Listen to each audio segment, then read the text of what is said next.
আমাদের দেশে কিছু ভক্ত আছে ঝোলার ভিতরে হাত দিয়ে আপনার রাস্তা দিয়ে কীর্তন করে বেড়াচ্ছে, হরে কৃষ্ণ হরে কৃষ্ণ হরে কৃষ্ণ।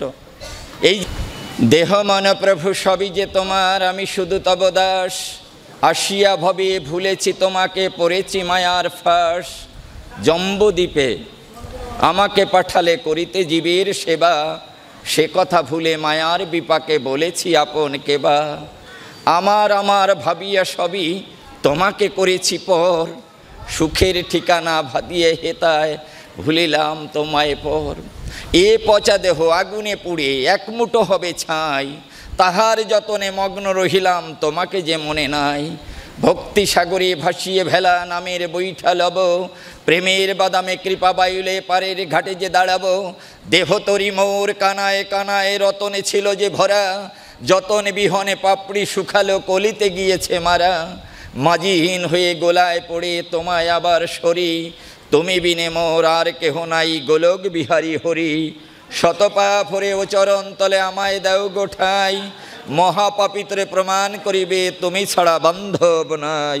বলে মন রাধা কৃষ্ণ প্রতি প্রেমানন্দে, হরিধ্বনি করমন সাধুগুরু বৈষ্ণবানন্দে, একবার হরিধ্বনি করমন।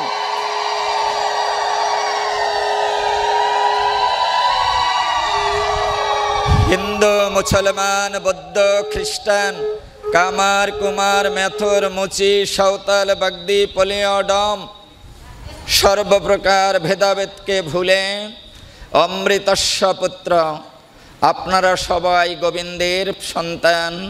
আমি আপনাদের দাস হিসাবে আপনাদের চরণ কমলে এ হতভাগার অনন্ত অনন্ত জনমের প্রণাম। আপনাদের কাছে শুধাতে চাই, শাস্ত্রজ্ঞ পণ্ডিতজন শাস্ত্র বলেছে, যার অন্তরে কৃষ্ণ বাহিরে কৃষ্ণ, কৃষ্ণ যার কাছে জগৎময়, একমাত্র কৃষ্ণ কথা তারই মুখে শোভা পায়।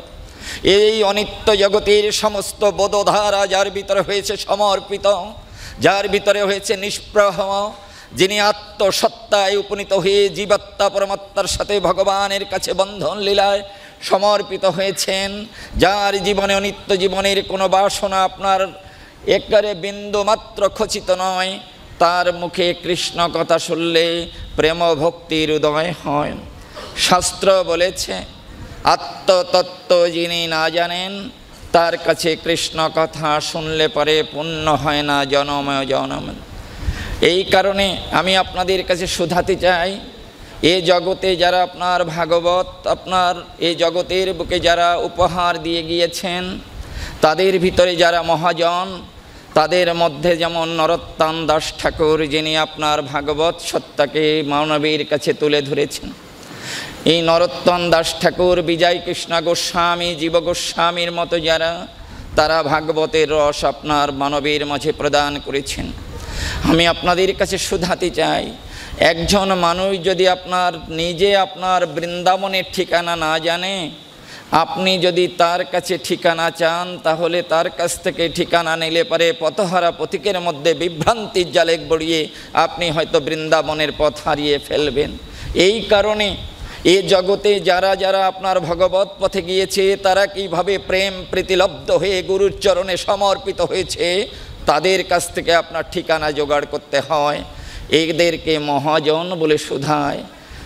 ছাত্র ছিলাম যখন, তখন পড়েছি, মহাজ্ঞানী মহাজন যে পথে করে গমন হয়েছেন প্রাতঃস্মরণীয়, সেই পথ লক্ষ্য করে স্বীয় কীর্তি ঝদা ধরে আমরাও হব বড় নিয়। মহাজ্ঞানী মহাজন যে পথে করে গমন হয়েছেন প্রাতঃস্মরণীয়, অর্থাৎ যখন সূর্য দেবতা আপনার পূর্ব আকাশে মানবকে সেবা করার জন্য উদয় হয়, ঠিক সেই সময়ে যখন আপনি নিদ্রা দেবীর কোল থেকে অবমুক্ত হয়ে যখন আপনি বিছানা পরিত্যাগ করেন, তখন যাদের কথা স্মরণ করেন, যাদের কথা স্মরণ করে আপনি ধরিত্রীকে পদে স্পর্শ করেন, তারাই জগতে মহাজন। এই মহাজনের পথকে অনুসরণ করলে পারে প্রাণ গোবিন্দের কাছে পৌঁছানো যায়। সেই কারণে আমি আপনাদের কাছে বলবো, আজকে শ্রীমদ্ ভগবত গীতা আমি ভারত বাংলাদেশ দিয়ে যেখানে যেখানে গিয়েছি, অনেকের মুখে শুনেছি, অনেকে উচ্চারণ করে এখনও শ্রীমদ্ ভাগবত গীতা। আপনি যখন ভাগবত গীতা উচ্চারণ করবেন না, তখন ওটা 100 ভাগ ভুল হয়ে যায়। শ্রীমদ্ ভাগবত গীতা কখনো হয় না। শ্রীমদ্ ভগবত গীতা, শ্রীমৎ ভগবত গীতা, শ্রীমৎ ভগবত গীতা। শ্রী মানে পরম সুন্দর, মত শব্দের অর্থ হচ্ছে গুণাগুণ, ভগ শব্দের অর্থ হচ্ছে ঐশ্বর্য, বত শব্দের অর্থ হচ্ছে আত্মসমর্পণ করা, গীতা হচ্ছে জ্ঞান, ভাগবত হচ্ছে ভক্তি। ভক্তি শ্রীমদ্ ভগবত গীতা।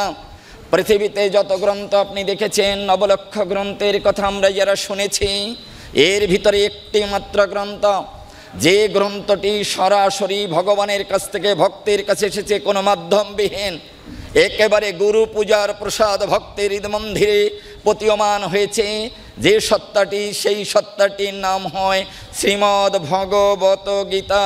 ভগবত ভগবান থেকে আগত, তাই নাম হয় ভগবত। আমরা সরাসরি এই একটি মাত্র গ্রন্থ প্রভুর কাছ থেকে প্রসাদ রূপে পেয়েছি বিদায় একে শ্রীমদ্ ভগবত গীতা বলে আখ্যায়িত করা হয়। এই শ্রীমদ্ ভগবত গীতার ভিতরে আমরা যখন আপনি পড়ে দেখেন ব্যাসদেবের আদি শ্রীমদ্ ভগবত গীতাখানা, অথবা রাম শুকদাসের গীতাখানা, অথবা ঋষি অরবিন্দের গীতা দর্শন আপনি পড়ে দেখেন, সেখানে 745টি শ্লোকের ব্যাখ্যা আছে। শ্রীমদ্ ভগবত গীতার ভিতরে, মূল গীতার ভিতরে 745টি শ্লোকের ব্যাখ্যা আছে, যেটাকে আপনার কর্তন করে 700 শ্লোক আপনার আমার কাছে উপহার দেওয়া হয়েছে। গীতাকে অনেকেই সেই কারণে সপ্তশতী গীতা বলে আখ্যায়িত করে থাকেন, কিন্তু গীতায় মোট শ্লোক হলো 745টি। আপনি যদি এটা ভালো করে আরও দেখতে চান, তাহলে বাড়িতে গিয়ে মহাভারত খুলবেন।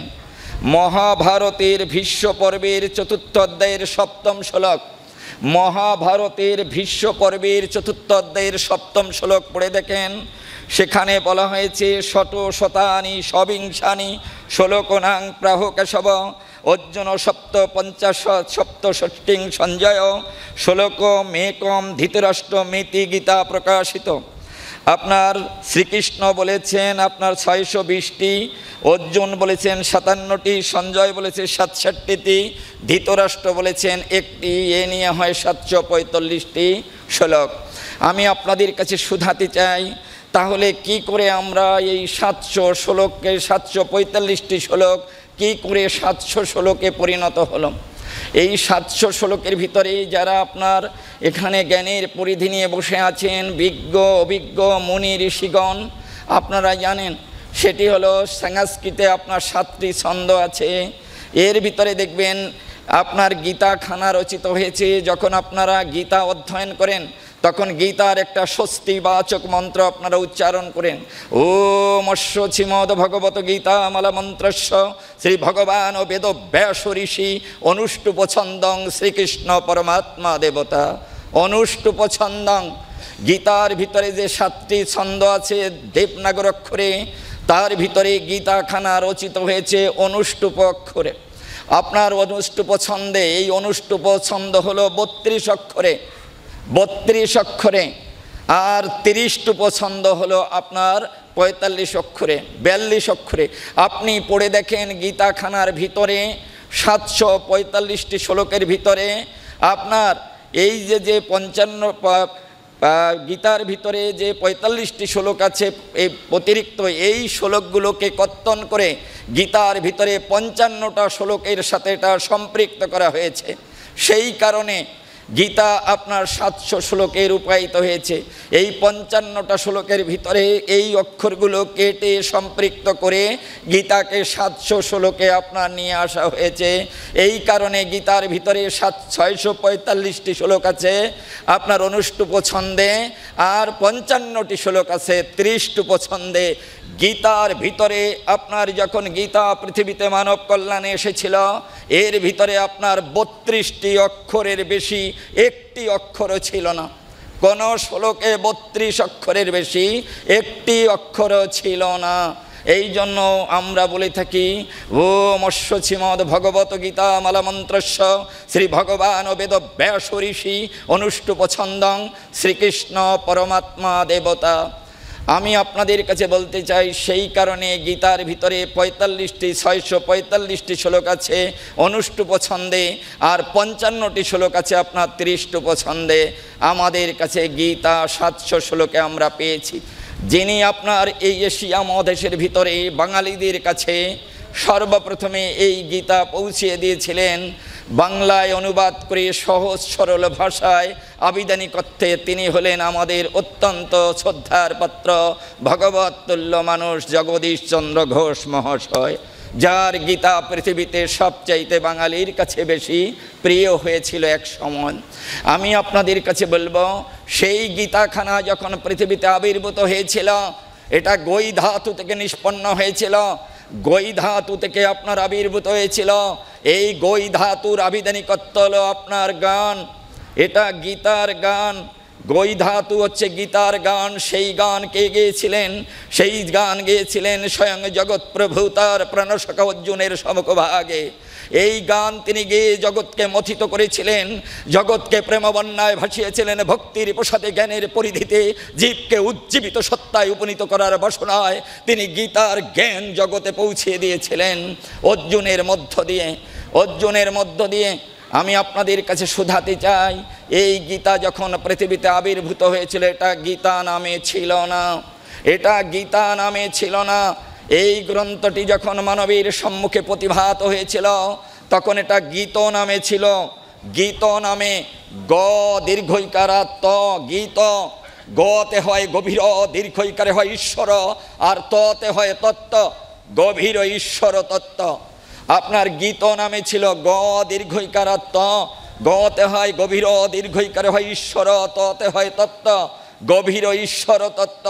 তাহলে কেন আপনার এই মনীষীগণ অথবা বেদান্ত দার্শনিকেরা কেন গীতার পাশে, এই গীত শব্দটার পাশে কেন একটা আকার লাগালেন? কেন এটাকে গীতা করেছিলেন? গীতই তো আমাদের কাছে ভালো ছিল, এটা গান রূপে আপনার সুরের মুচ্ছানায় জগৎকে পাগল করত। আপনার কেন তাহলে আকার লাগানো হলো? এটাকে কেন গীতা করা হলো কেন? অর্থাৎ এই গ্রন্থটি যত সময় গীত ছিল, তত সময় এটা ছিল পুলিঙ্গ, কিন্তু যখন এই গীতর পাশে আকার লাগানো হয়েছে, তখন গীতা হয়ে গেছে স্ত্রীলিঙ্গ। কেন? এই পৃথিবীতে মা ছাড়া যেমন একটা সন্তানকে কখনো ভক্তির প্রসাদ প্রদান করতে পারে না, তাই গ্রন্থ যদি মাতা না হয়, তাহলে ভক্তকে ভক্তির প্রসাদ দান করতে পারে না। সেই কারণে গীত থেকে গীতা হয়ে গিয়েছে, গীতা মাতা হয়ে গেছে, শক্তি স্বরূপিণী সত্তায় উপনীত হয়েছে ভক্তকে প্রসাদ করতে দান। আপনারা দেখবেন, একটা মা যখন তার গর্ভে আপনার চন্দ্রা মাস অনুসারে 284 ধরে 10 মাস 10 দিন একটা সন্তানকে পোষণ করে, যখন ওই মা যখন ওই জীবাত্মাকে পালন করে, এই জীবাত্মাকে পালন করে পরিপূর্ণ ভক্তে পরিণত ক্ষমতা একমাত্র মাতৃশক্তির আছে, জগতে অন্য কেউ এটা পারে না। যখন ওই সন্তান পৃথিবীতে বৈষ্ণব রূপে ভক্ত রূপে জগৎকে আপনার প্রেম দেবার জন্য যখন প্রতিভাত হয়, তখন আপনি দেখবেন একমাত্র মাই তাকে ভক্তির প্রসাদ অধরধারা দান করে সেই সন্তানকে কৃষ্ণমুখী করতে পারে। আমি আপনাদের কাছে বলবো, এখনো মাতৃশক্তি থেকে বড় শক্তি ত্রিভুবনে নেই, মাতৃশক্তি থেকে বড় শক্তি। সেই কারণে জগতে সমস্ত পূজার আগে মাতৃ পূজা হয়ে থাকে। শ্রীমদ্ ভগবত গীতার ভিতরে টিপ্পণীতে বলা হয়েছে, পৃথিবীতে যদি 3টা পূজা সমাপন না হয়, তাহলে জগতের পূজা কখনো পাওয়া যায় না। পূজা সমাপন করো, ত্রিটানকে এক করো, পাবে কৃষ্ণ জনার্দন। পূজা, এই পৃথিবীতে যত পূজা আছে, এই জগতে যত পূজার অধরতি মানব দিয়ে থাকে, এই পূজার ভিতরে শ্রেষ্ঠ পূজা হলো গর্ভধারিণী মায়ের পূজা। যে নিজের মাকে পূজা করতে পারে না, তার দ্বারা জগতের কোনো পূজা সাধিত হয় না। এই জন্য জগতের শ্রেষ্ঠ পূজা হলো গর্ভধারিণী মায়ের পূজা। জানানি জন্মা ভবিষ্য সজ্ঞাদপি গরিয়সী মাতা। পৃথিবীতে ত্রিপূজার মধ্যে শ্রেষ্ঠ পূজা হলো গর্ভধারিণী মায়ের পূজা। যিনি আমাকে অঙ্কুর থেকে আমাকে জগৎ সংসারে প্রসাদ রূপে প্রতিভাত করে উপহার দিলেন, সেই মায়ের চরণে আমার কোটি কোটি প্রণতি রইল। আজকে যদি আমার মা আমাকে তিল তিল করে যদি তার শক্তি প্রেম ভক্তি দিয়ে যদি আমাকে জগৎ সংসারে উপহার না দিত, আজকে যদি তিনি আমাকে এই জগতের ঘায়ে যদি আপনার সমর্পিত না করত, তাহলে আজকে এই ভাঙারহাটের এই পবিত্র তীর্থভূমিতে এসে আমার ভক্ত সঙ্গ করা হতো না। এই ভক্ত সঙ্গ যিনি আমাকে করার জন্য আপনাদের কাছে উপহার দিয়েছিলেন, তিনি আমার আদ্যা শক্তি জগত জননী মাতা, জগত জননী মাতা। এই কারণে আপনারা দেখেছেন যখন গণেশকে আর কার্তিককে বলেছিল ডেকে কে বড় ছোট নিরূপণ হবে, তখন বলেছিল যে বিশ্ব ব্রহ্মাণ্ড ঘুরে আসতে পারবে সেই বড় হবে। কার্তিক অহংকার করে ভেবেছিল আমার ময়ূর আছে, আমি ময়ূরকে সাথে করে জগৎ ঘুরে আসবো নিমিষের মধ্যে। আর আমার দাদা গণেশের ইঁদুর বাহন হয়, ও তো ঘুরতে পারবে না, তাই আমি শ্রেষ্ঠ হব জগতের গায়ে। যখন ময়ূরের পেখম তুলে যখন আপনার কার্তিক গিয়েছিল জগৎ সংসারে ঘুরতে, আপনার কার্তিক যখন জগৎ ঘুরতে যায় তখন 7 বার ঘুরে গণেশ আপনার এসে মাকে প্রণতি জানায়, বলেছিল আমার মায়ের পদপদ্মে বিশ্ব ব্রহ্মাণ্ড লুকায়, তাই আমার বিশ্ব ঘোরা হয়ে গিয়েছে, হয়ে গিয়েছে।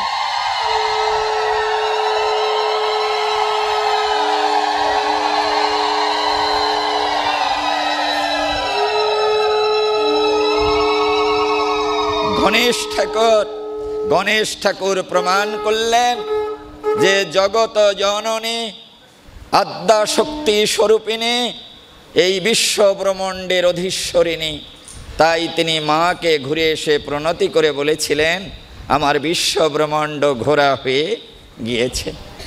দ্বিতীয় পূজা হলো আপনার ধরিত্রী মায়ের পূজা।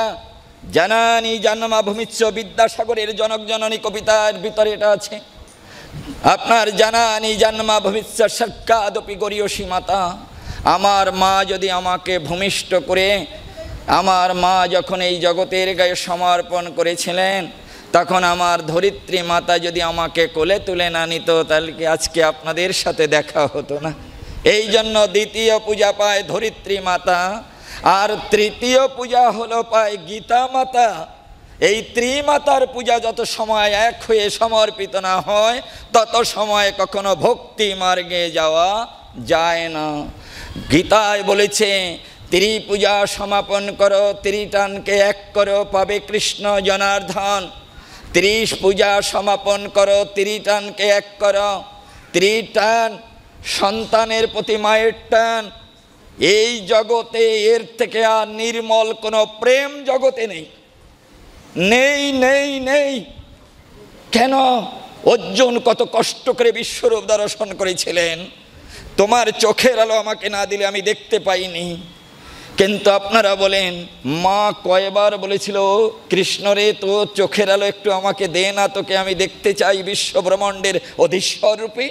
বলেন দুগ্ধ দান করে মা যখন চলে যায়, ছোট্ট গোপাল যখন হাই তুলেছে দুগ্ধ বেরিয়ে যাবে বিধায়, মা ভেবেছে মনে মনে তার সমস্ত ওই দুগ্ধ বেরিয়ে গেলে গোপাল আমার ক্ষুধায় কষ্ট পাবে বিধায়, মা গিয়ে যখন তার মুখের কাছে গিয়ে মুখগহ্বরের ভিতরে যখন তাকিয়েছে, তখন দেখতে পায় মুখগহ্বরের ভিতরে বিশ্ব ব্রহ্মাণ্ড লুকায়। আপনার দ্বিতীয়বার মাঠ থেকে খেলা করে যখন আপনার ফিরে এসেছিল রাম বলরাম শ্রীরাম সুদামকে সাথে করে, এসে বলেছে বলরাম ও মা তোমার গোপাল এতগুলো মাটি খেয়ে ফেলেছে, দেখবে ওর অসুখ করবে। গোপালকে বলেছে ডেকে মাটি খেয়েছিস কিনা বল। মাথা নেড়ে বলেছে না খাইনি। বলেছে কাছে কাছে আয় না। যখন কাছে কাছে এসেছে তখন আপনার কান ধরে বাৎসল্য প্রেমের মূরতিতে ভগবানের কান ধরে মা শুধায়, এইবার একটু বেদনা কর মুখখানা, বড় করে বেদনা কর, মুখখানা ফাঁকা কর। যখন গোপাল হাঁ করেছিল, মা তখন আপনার হাতখানা মুখের গহ্বরের ভিতরে যখন সঞ্চারিত করেছে, যত দূরে হস্ত প্রসারিত হয় মাটির কোনো গন্ধ বা মাটির কোনো স্পর্শ নাহি পাওয়া যায়। মা তখন বলেছিল আরও বড় করে বেদনা কর না। আরও বড় করে যখন মুখখানা বেদনা করেছে, তখন মা দেখতে পায় ওই মুখগহ্বরের ভিতরে বিশ্ব ব্রহ্মাণ্ড লুকায়, যেখানে কংসের কারাগারও বর্তমান আছে। বলেন আপনারা একে বলে মা, একে বলে জগত জননী। এটা কৃষ্ণ প্রমাণ করলেন যে মায়ের থেকে বড় এ জগতে আর কেউ নেই। আপনারা দেখবেন, যদি যারা আপনারা মার্কণ্ড পুরাণ থেকে যে শাস্ত্রটি এসেছে শ্রী শ্রী চণ্ডী, এই চণ্ডীতে বলা হয়েছে আমি সবার উপরে, আমার উপরে কেহ নাই। আমি সবার উপরে, আমার উপরে কেহ নাই। শিবের উপরে মা দিগম্বরী হয়ে দাঁড়িয়ে আছে। আপনাদের ভ্রান্ত ধারণাকে পরিহার করার তরে আজকে সাধুগুরু বৈষ্ণবের কাছ থেকে এটা শ্রবণ করে নেবেন। আপনারা জগতে যত মহতি জন আছে, শিব ঠাকুরের উপরে মা আদ্যা শক্তি আপনার দিগম্বরী হয়ে দাঁড়িয়ে আছে। আপনারা অনেকে এটা দেখে মুখ ফিরিয়ে নেন। এর তাৎপর্য না জানলে পরে কৃষ্ণ প্রেমে খোয়া যায় না। শিব ঠাকুরের বক্ষের উপরে মা পদযুগল ধারা স্পর্শ করে দাঁড়িয়ে আছে। আপনি দেখেন শিব কী বলেছে, শিব ঠাকুর কী বলেছে, শক্তি যদি আমাতে রয় তাহলে আমি শিব, আর শক্তি যদি আমার হারা হয় তাহলে আমি সব। শক্তি আছে বিদায় আমি জীবন্ত, শক্তি আছে বিদায় আমি সচল। যে আমাকে সচল করে জগতে ভক্ত সঙ্গ করতে পাঠায় সে আমার গুরু হয়। ওই কারণে কৃষ্ণ গিয়ে রাধার পায়ে দাসখত দেয়, তুমি আমার গুরু। অর্থাৎ যে আমার গুরু সে আমাকে জীবন্ত রাখে। এই কারণে আপনারা দেখবেন আগে রাধা, তারপরে কৃষ্ণ, আগে লক্ষ্মী, তারপরে নারায়ণ, আগে মা, তারপরে বাবা। কেন? এই শক্তির উপরে আর কিছু নেই। মার্কণ্ড পুরাণ থেকে এই শব্দটি এসেছে, এটা আপনার স্ত্রীলিঙ্গ। শক্তি শব্দটি স্ত্রীলিঙ্গ বিধায় যেখানে শক্তির পূজা হয় সেখানে আমরা নারী রূপে আমরা দর্শন করে থাকি।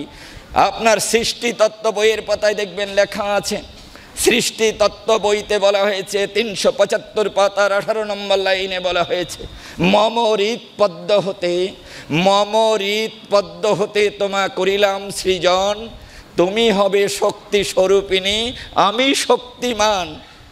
তুমি হবে শক্তি স্বরূপিণী, আমি শক্তিমান। তুমি শক্তি হবে, আর এই শক্তিকে ধারণ যে করবে সে শক্তিমান হবে।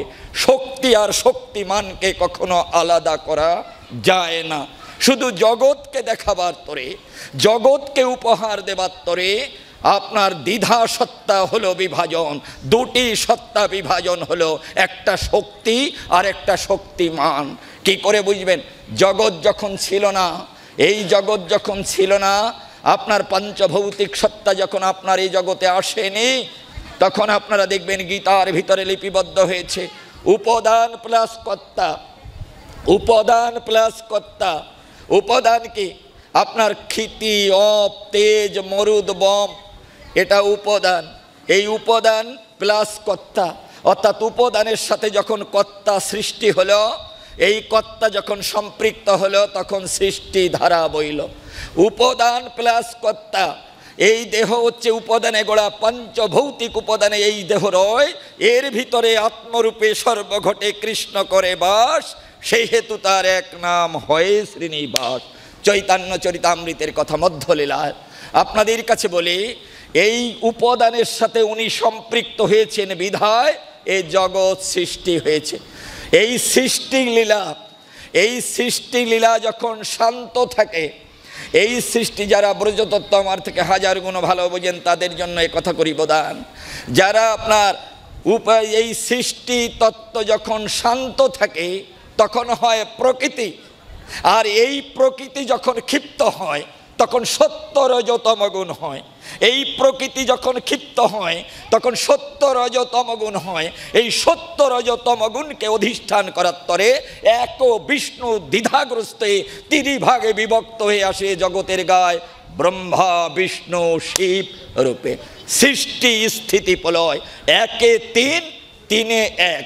এই তিনকে যদি এক করা যায় তাহলে পরব্রহ্ম হয়, আর পরব্রহ্মকে যদি জগতের বুকে আনে তাহলে ব্রহ্মা বিষ্ণু শিব রূপে সৃষ্টি স্থিতি প্রলয় ধারায় একে তিন, তিনে এক।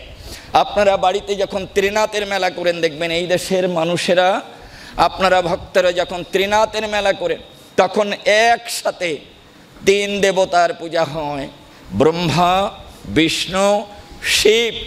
কেন আপনার গাভী যখন নতুন বৎস করিল দান, তখন কেন দুগ্ধে হয় ভগবানের প্রসাদ দান? কি কারণে? অর্থাৎ এই সৃষ্টির মধ্যে, আপনার প্রসাদের মধ্যে, এর ভিতরে পালন সত্তা রয়, এই ত্রিসত্তা এক হয়ে জগতের বুকে বিধায় একে ত্রিনাথের মেলা বেলে সুধায়।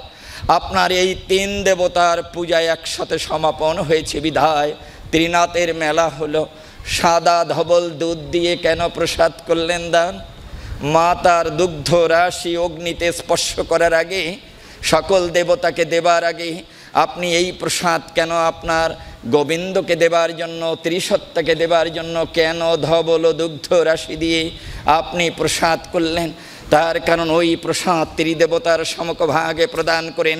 হে ত্রিদেব, তোমাদের কাছে প্রার্থনা জানাই, এ যে ধবল দুধে, যে ধবল প্রসাদ করেছি দান, আমার হৃদয়টাকে এমনি করে তুমি সাদা করে দাও, যাতে আমার হৃদয় মন্দিরে কোনো আবিলতা মলিনতা না রয়। এই হৃদয়টা যদি আপনার বিমুক্ত ধারায় ভক্তির প্রসাদে উপনীত হয়, এই দেহটা যদি মধুর বৃন্দাবনে পরিণত হয়, এই হৃদ মন্দিরে নিত্য রাধা কৃষ্ণের যুগল মূরতি দর্শন করা যায়, যুগল মূরতি দর্শন করা যায়। জয় রাধা।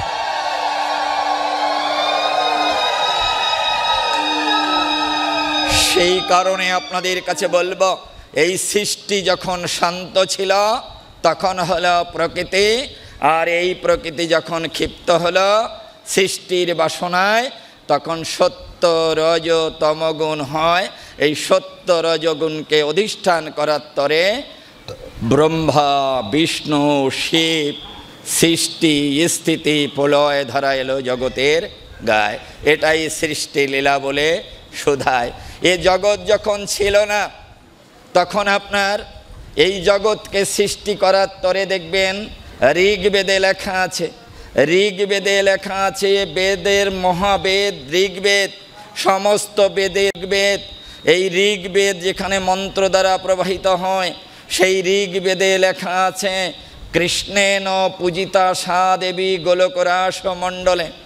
গোলকের রাসমণ্ডলে বসে কৃষ্ণ দেবীর আরাধনা করেছিলেন। কৃষ্ণ দেবীর আরাধনা করে বলেছিলেন, সৃষ্টি তত্ত্ব প্রকাশ করতে হলে মায়া না হলে হয় না। এই কারণে তোমাকে আমার সাথে যেতে হবে, যোগ মায়া রূপ পরিহার করে মহামায়া রূপে যেতে হবে সৃষ্টি বিকশিত করার তরে। যখন আপনার এই শক্তি সৃষ্টির বাইরে রয়, এই সৃষ্টি যখন সৃষ্টির বাইরে রয়, যখন এই আদ্যা শক্তি, তখন হয় যোগমায়া। আর সৃষ্টির মধ্যে যখন উনি আসেন কামনা বাসনা রূপ ধরে, তখন হয় মহামায়া। এই সৃষ্টিকে আপনার দুই ভাগে বিভক্ত করেছে শক্তিকে। যখন লীলার সাথী তখন হয় যোগমায়া, যখন হয় সৃষ্টির সাথী তখন হয় মহামায়া। মহামায়া আপনারা দেখবেন লক্ষ্মীকে কোনো এক সময় ধন্যের মধ্যে বসিয়ে আপনারা পূজা দিয়ে থাকেন। কোনো এক আপনার পূর্ণিমার তিথিতে আপনারা মায়ের পায়ে অঞ্জলি দিয়ে আপনারা বলেন, ধনং দেহি বিদ্যাং দেহি রূপং দেহি যশো দেহি পুত্রং দেহি। আপনারা বলেন, হ্যাঁ বলেন। এই যে লক্ষ্মী, একে কি বলে? কোজাগরী লক্ষ্মী। কোজাগরী লক্ষ্মীর কাছে ধন জন চাওয়া যায়। আর যখন কৃষ্ণের বামঙ্গা সম্ভূতা জগৎ লক্ষ্মীর পূজা করেন, তখন কি বলেন? অমাতা তুমি আমাকে ধন জন দাও।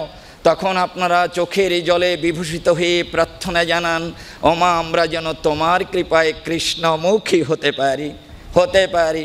সেই কারণে একটা কোজাগরী লক্ষ্মী আর একটা জগৎ লক্ষ্মী, এই দুভাগে শক্তিকে বিভাজিত করা হলো। কিভাবে? ঈশ্বর থেকে যে শব্দটি আমরা পেয়েছি, ঈশ্বর শব্দটি ঈশো ধাতু থেকে নিষ্পন্ন হয়েছে। ঈশো ধাতু থেকে নিষ্পন্ন হয়েছে, যার আবিধানিকত্ব হল কর্তা। ঈশো ধাতুর আবিধানিকত্ব হল কর্তা। উনি জগতের সকলের কর্তা বিধায় ওনাকে পরম কর্তা বলে অভিহিত করা হয়। এই ঈশ্বর যখন আপনার সৃষ্টির বাইরে, এই ঈশ্বর যখন সৃষ্টির বাইরে, তখন হয় আপনার পরব্রহ্ম। ঈশ্বর যখন সৃষ্টির বাইরে, তখন হয় পরব্রহ্ম। আর ঈশ্বর যখন সৃষ্টির মধ্যে, তখন হয় লীলা ব্রহ্ম। লীলা ব্রহ্ম, বেদের পাতায় যে কৃষ্ণকে দেখেছেন এই কৃষ্ণ আপনার পরব্রহ্ম, আর দাপরে যে কৃষ্ণকে দেখেছেন এই কৃষ্ণ হয় লীলা ব্রহ্ম। লীলা ব্রহ্ম কারণ আপনার বলেছে সত্যং সত্যং পুনঃসত্যং, সত্যমেব পুনঃ পুনঃ, বিনা রাধা প্রসাদেন নমে কৃপা ভবিষ্যতি। রাধার কৃপা ছাড়া আমার কৃপা পাওয়া যাবে না। আমি সত্য সত্য সত্য বলে অঙ্গীকার করে শুধালাম, রাধার কৃপা না হলে আমার কৃপা পাওয়া যাবে না। সত্যং সত্যং পুনঃসত্যং, সত্যমেব পুনঃ পুনঃ, বিনা রাধা প্রসাদেন নমে কৃপা ভবিষ্যতি। রাধার কৃপা না হলে পরে আমার কৃপা পাওয়া যাবে না, যাবে না। ঈশ্বর যখন আপনার সৃষ্টির বাইরে তখন হয় পরব্রহ্ম, আর ঈশ্বর যখন আপনার সৃষ্টির মধ্যে তখন হয় লীলা ব্রহ্ম। পরব্রহ্ম আর লীলা ব্রহ্মের ভিতরে পার্থক্য কোথায়? আপনাদের কাছে শুধায়, যার কোনো রূপ নেই, যার কোনো গুণ নেই, যার কোনো ক্ষয় নেই, যার কোনো ব্যয় নেই, যার কোনো আবিলতা নেই, যার কোনো মলিনতা নেই, তিনি হলেন পরব্রহ্ম। ওনার কোনো রূপ নেই। কোরআন শরীফ যারা ভালো জানেন দেখবেন, মুসলমান বন্ধুদের কাছে জিজ্ঞাসা করবেন, অনন্ত কোটি চন্দ্র সূর্য যাকে আলোকিত করতে পারে না, অনন্ত কোটি চন্দ্র সূর্যকে যিনি নিয়ন্ত্রণ করেন তিনি হলেন আল্লাহ। তার কোনো রূপ নেই, গুণ নেই, কিছুই নেই। ঠিক আমাদের শাস্ত্র বলেছে তিনি গুণের ঊর্ধ্বে, রূপের ঊর্ধ্বে, তিনি ক্ষয়ের ঊর্ধ্বে। কিন্তু যখন তিনি রূপের মধ্যে ছিলেন না, যখন তিনি গুণের মধ্যে ছিলেন না, যখন তিনি সৃষ্টির মধ্যে ছিলেন না, তখন ছিল পরব্রহ্ম। আর এই পরব্রহ্ম যখন আপনার সৃষ্টি সত্তাকে বিমোচিত করার তরে, উন্মুক্ত করার তরে যখন এলেন জগতের গায়, তখন লীলা ব্রহ্মরূপে তাকে ভগবান বলে শুধায়। ভগ শব্দের অর্থ হচ্ছে ঐশ্বর্য, বাণ শব্দের অর্থ হচ্ছে অধিকারী। তিনি যখন ষড়ৈশ্বর্যের অধিকারী হয়ে ঐশ্বর্য, বীর্য, যশ, শ্রী, জ্ঞান, বৈরাগ্য এই ষড়ৈশ্বর্যের মাধুরী নিয়ে যখন তিনি আবির্ভূত হলেন, তখন তাকে লীলা ব্রহ্ম বলে শুধায়, ভগবান হয়ে যায়। ভগ শব্দের অর্থ হচ্ছে ঐশ্বর্য, বাণ শব্দের অর্থ হচ্ছে অধিকারী। তিনি ষড়ৈশ্বর্যের অধিকারী হয়ে জগতে সৃষ্টি স্থিতি প্রলয় ধারা বিকায়। এই জগতে সর্বপ্রথমে তার নাম হয়েছিল নারায়ণ। এই জগত লীলায় সর্বপ্রথমে তার নাম হলো নারায়ণ। তিনি যখন আপনার সৃষ্টি তত্ত্ব বিকশিত করার জন্য ক্ষিতি, অপ, তেজ, মরুদ, বোম সৃষ্টি করলেন, তখন ইনি আপনার সৃষ্টি সত্তাকে জগতে উপহার দেবার জন্য তিনি আপনার জলের উপরে, অনন্তনাগ ফণীন্দ্রের উপরে ক্ষীরোদবিহারী বিষ্ণুরূপে শায়ন করলেন। এই ক্ষীরোদবিহারী বিষ্ণুর নাভিপদ্ম থেকে পদ্মজনী ব্রহ্মার আবির্ভাব হলো।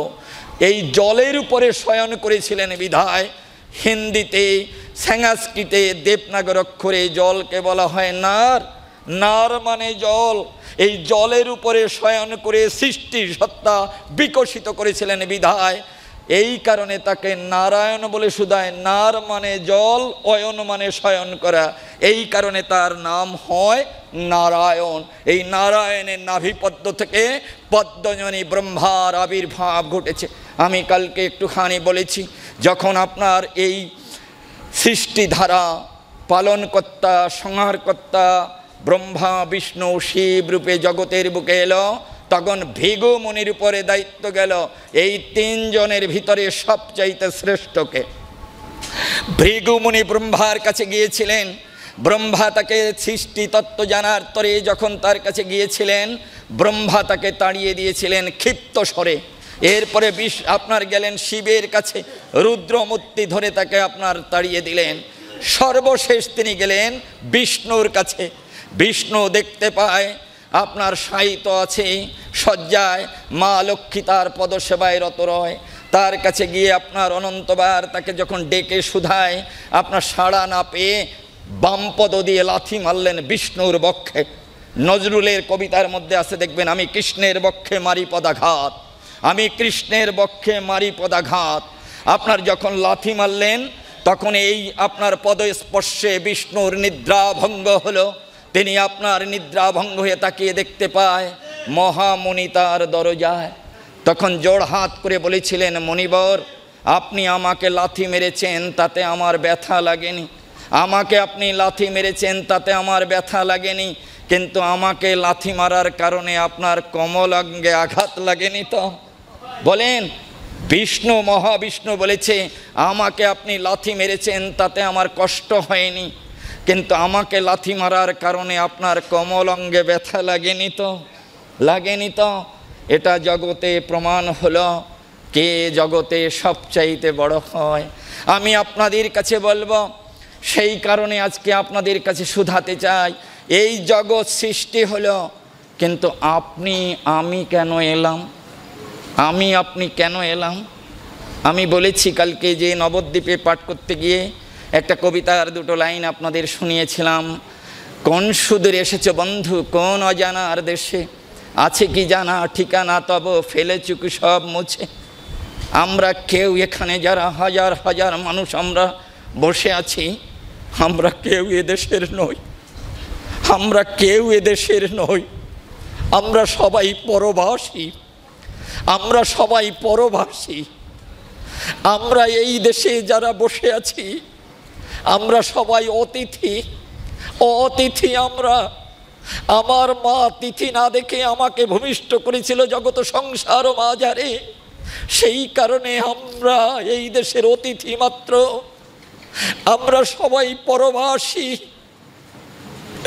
অতিথি আসলে পরে মনের ভাব বিতরণ করে আবার যেমন অতিথি নিজের নিজ ঘরে ফিরে যায়, তেমনি আমাদের ওই এই ভক্তির সত্তাকে ভক্তের কাছে বিলিয়ে দিয়ে প্রেম বন্যায় জগৎকে ভাসিয়ে একদিন হরি হরি বলে আমাদের ওই এই দেশ থেকে চলে যেতে হবে সেই দেশের গান।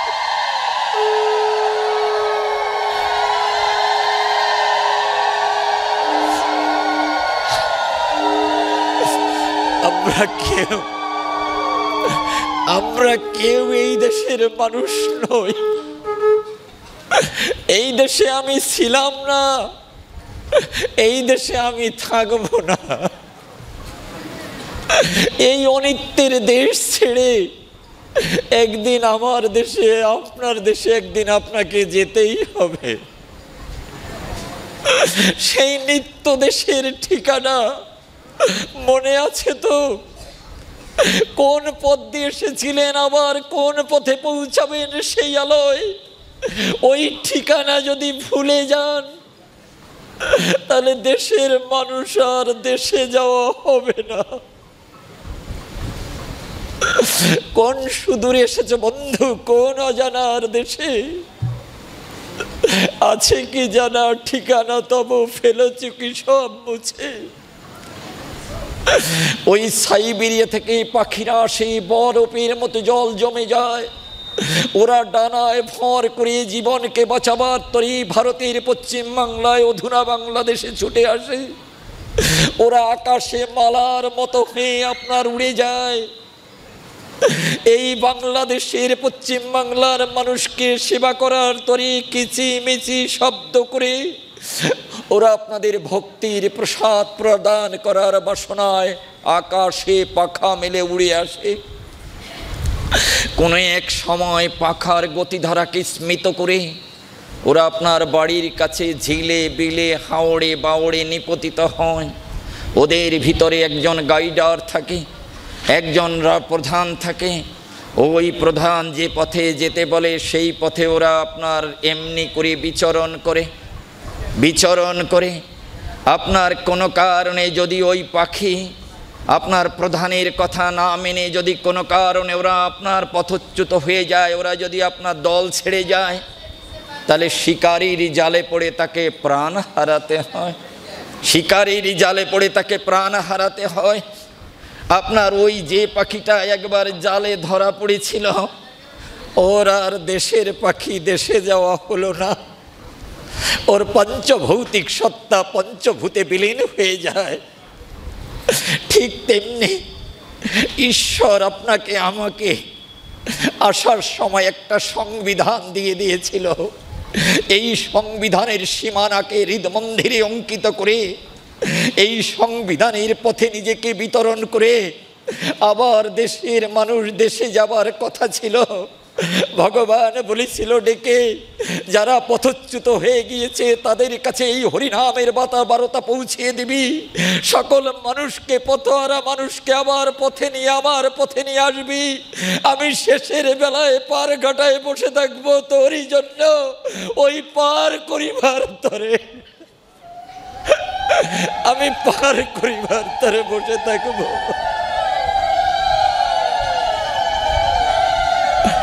আমি নিজে মাঝি হব, আমি নিজে মাঝি হয়ে আবার তোকে পার করে সেই স্থানে আমি নিয়ে যাব।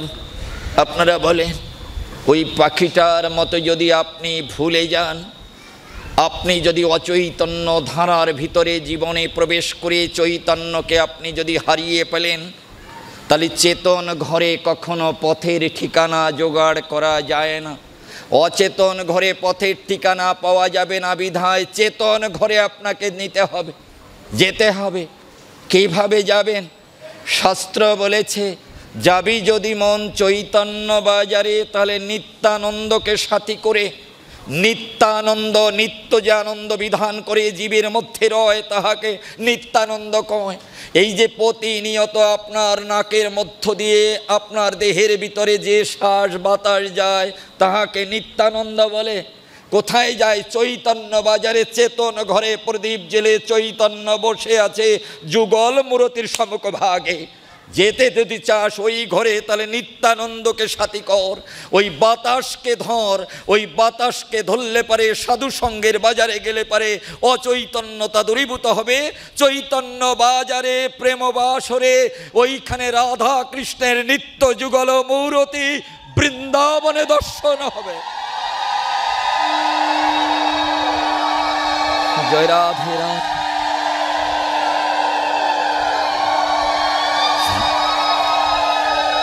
যাবি যদি মন চৈতন্য বাজারে, নিত্যানন্দকে সাথী করে। নিত্য যিনি আনন্দ দেয় তাহাকে নিত্যানন্দ কয়। এই পথ দেখার বার মালিক হলো নিত্যানন্দ। এই কারণে আপনাদের কাছে শুধাই, কোথায় যাবি? নিত্যানন্দকে সাথী করে চেতন ঘরে চৈতন্য বাজারে যাবি। চৈতন্য বাজারে গেলে পারে চেতন ঘরে তার দেখা পাওয়া যাবে। আপনারা যারা সুধী জ্ঞানীজন ভাগবত মণ্ডলী বসে আছেন আমার সম্মুখ ভাগে, আপনারা নাম শুনেছেন, নিগমানন্দ সরস্বতীর নাম শুনেছেন, অমলানন্দ সরস্বতীর নাম অনেকে শুনেছেন। অমলানন্দ সরস্বতীর একটা ছবি সম্ভবত আমার কাছে আছে, এটা ওনার দেখেন ছবি, এটা অমলানন্দ অবধূতের ছবি। এদের পাশে কেন দেখেন 108 লেখা আছে? 108 নিগমানন্দ সরস্বতী, 108 অমলানন্দ সরস্বতী কেন লেখা আছে বলেন? যারা আপনারা সাধন মার্গে গিয়ে ভজন সত্তায় উপনীত হতে চান তাদের জন্য এটা বড় প্রয়োজন হয়। আপনার 108 কেন ওনাদের পাশে লেখা হলো? 108 অমলানন্দ স্বামী অমলানন্দ অবধূত বা নিগমানন্দ সরস্বতী, যারা জ্ঞান গুরু যোগী গুরু বই পড়েছেন আপনারা, আপনাদের জানার কথা। আপনাদের কাছে শুধাই, কেন 108 লেখা হলো? কেন কৃষ্ণের অষ্টোত্তর শতনাম হয়? কেন 108টা পদ্ম দিয়ে রামের পূজা সমাপন করতে হয়? কোন সময় বাইরের 108 আর ভিতরের 108 এক হলে রাধা কৃষ্ণের যুগল মূরতি নিত্য বৃন্দাবনে দর্শন করা যায়। এই তত্ত্ব যে না জানবে, আগম নিগম ধারা যে না বুঝবে, তার দ্বারা সাধন ভজন হবে না, হবে না। আমি বলেছি, যাবি যদি চৈতন্য বাজারে, তাহলে নিত্যানন্দকে সাথী করে নিত্য। আপনাদের কাছে শুধিয়েছিলাম যে ভগবান শাস্ত্রের পাতায় বলেছেন, ঠাকুর বলেছেন, বৃন্দাবনং পরিত্যাজ্যং পাদমেকং ন গচ্ছতি। আমি বৃন্দাবন পরিত্যাগ করে এক কদম কোথাও যাই না। আমার জানা মতে, পড়া মতে, শোনা মতে আপনার এই নররূপী নারায়ণ রূপী কখনো কৃষ্ণ বৃন্দাবন পরিত্যাগ করে আর বৃন্দাবনে গিয়েছিলেন, এটা আমি কোনো শাস্ত্রের পাতায় দেখতে পাইনি। আমার পড়ার পরিধি হয়তো সীমিত, বিদায় হয়তো হতে পারে। যদি আপনারা কোনো সাধকেরা পেয়ে থাকেন, তিনি মূরতি নিয়ে যাহা যা নেত্রে পড়ে তাহা তা কৃষ্ণ স্ফুরে, জগৎটা কৃষ্ণময়, এখানে আমার থার্মোমিটার কাজ করেন। কারণ আমি ওই দেশের মানুষ নই, কিন্তু মূরতি নিয়ে কৃষ্ণ বৃন্দাবন পরিত্যাগ করেছিলেন 10 বছর 8 মাস বয়সে, আর কখনো বৃন্দাবনে গিয়েছেন? 23 বছর ছিলেন বয়স পর্যন্ত মথুরায়। এরপরে দ্বারকায় গিয়ে দ্বারকা নগরী গঠন করে একটি মাত্র পথ রেখে অসত্যকে বিনাশ করে পৃথিবীকে ধর্মরাজ্য পরিণত করে উপহার দেবার বাসনায় কৃষ্ণ আপনার অর্জুনের রথের সারথি হলেন। আপনাদের কাছে শুধাই, আর কখনো কৃষ্ণ বৃন্দাবনে গিয়েছেন শরীর নিয়ে, নররূপী নারায়ণ রূপে? আমার এটা পড়ার সৌভাগ্য আমার হয়নি। আপনারা পেলে শাস্ত্রটির নাম বলবেন, আমি যেখানে পাবো কিনে নিব। আপনাদের কাছে শুধাতে চাই, যদি কৃষ্ণ বৃন্দাবনে না গিয়ে থাকেন তাহলে কেন বললেন শাস্ত্রের পাতায়, কেন বললেন উনি নিজের মুখে, কেন জগৎকে উপহার দিয়ে বললেন বৃন্দাবনং পরিত্যাজ্যং পাদ মেকম ন গচ্ছতি? কেন বললেন আমি বৃন্দাবন পরিত্যাগ করে এক কদম কোথাও যাই না? কেন বললেন? আপনাদের কাছে বলতে চাই, এই পৃথিবীতে 2টি বৃন্দাবন জগতে শোভা পায়। স্বামী বিবেকানন্দের প্র্যাকটিক্যাল বেদান্ত বই পড়ে দেখেন, সেখানে উনি বলেছেন, ভগবানের কথা বলতে গিয়ে, ভগবানের উদ্ধৃতি দিতে গিয়ে বলেছেন, এই পৃথিবীতে যত মঠ মন্দির তুমি দেখেছ, মোজাইক করে যত মন্দিরকে তুমি ইট কাঠ পাথর দিয়ে সাজিয়েছ, রঙের তুলিতে যত মন্দিরের বাহারি তুমি আলপনা করেছ, এই পৃথিবীর কোনো মন্দিরে মাথা খুঁড়ে গেলে তুমি আমাকে পাবে না। এই পৃথিবীর কারো গড়া মন্দিরে আমি থাকি না, আমি আমার গড়া মন্দিরে থাকি। এই মন্দিরটা কে গড়েছেন বলেন? কে গড়েছেন এই মন্দিরটা? চৈতন্য চরিতামৃত বলেছে, আত্মরূপে সর্বঘটে কৃষ্ণ করে বাস, সেই হেতু তার এক নাম হয় শ্রীনিবাস। শ্রী মানে পরম সুন্দর, আর নিবাস শব্দের অর্থ হচ্ছে বসতি। উনি বসত করেন বিধায় এই দেহটা এত সুন্দর বলে মনে হয়। যখন আপনি ছোনো পাউডার, আলতা, ফেয়ার অ্যান্ড লাভলি মেখে যখন আপনি আয়নার সামনে সেজে গুজে যখন দাঁড়ান, তখন নিজের আপনার রূপ যখন প্রতিভাত হয়, ওই মিরর দর্পণ বা আয়নার সম্মুখভাগে যখন উচ্চাটন হয়, তখন অবলোকন নেত্রে আপনি তাকিয়ে থাকে কোনো এক সময় আপনার ভাবাবেগ আপ্লুত হয়ে মনের হরষে কোনো এক সময় গুনগুন ধারায় আপনার অন্তরাত্মা থেকে বিকশিত হয়, আমি এত সুন্দর কবে বা হলাম, নিজেকে দেখিয়া আমি নিজে যাই ভুলিয়া, এত সুন্দর আমি কবে বা হলাম। বলেন, আপনি সুন্দর? আপনি সুন্দর না আপনার ভিতরে যিনি আছে উনি সুন্দর? বলেন, যিনি আছে উনি সুন্দর না আপনি সুন্দর? বলেন। বলেছি, বছর ঘরে আমার স্ত্রী আমাকে বলেছিল, একটা মিনিট তোমাকে না দেখলে আমি বাঁচি না, একটা ক্ষণ যদি তুমি চোখের আড়ালে যাও আমার এই দেহে প্রাণ থাকতে চায় না। আমার হাতে হাত রেখে বাসর ঘরে বলেছিল, এটা ছিল তার একটা অভিনয় মাত্র, এটা ছিল তার একটা কুহকিনীর খেলা মাত্র। আমার সাথে অভিনয় করে কত তাড়াতাড়ি আমার এই গাছের সমস্ত তাজা দীপ্ত সত্তায় উপনীত ভক্তির প্রসাদের ফুল কত তাড়াতাড়ি তুলে দুমড়ে মুচড়ে আমাকে ভিখারি করে নর্দমায় ফেলে দেওয়া যায়, যাতে আমি ঠাকুর পূজার আরতি দিতে না পারি। এটা ছিল তার একটা অভিনয় মাত্র। আর সেই রঙ্গমঞ্চের আমি ছিলাম একজন খলনায়ক। আমি কুহকিনীর পাল্লায় পড়ে তার অভিনয়ে মদমত্ত হয়ে আমি আমার ভগবত প্রসাদ অকাতরে করেছি দান। আমার জীবনের সমস্ত পবিত্র পুষ্পরাশি যখন বিমুক্ত হয়ে গেছে, তখন আমার ভগবানকে পূজা দেবার বাসনা জেগেছিল, কিন্তু গাছের সমস্ত উজ্জীবিত ফুল যখন প্রাণবন্ত ফুলগুলো ফুরিয়ে গেল,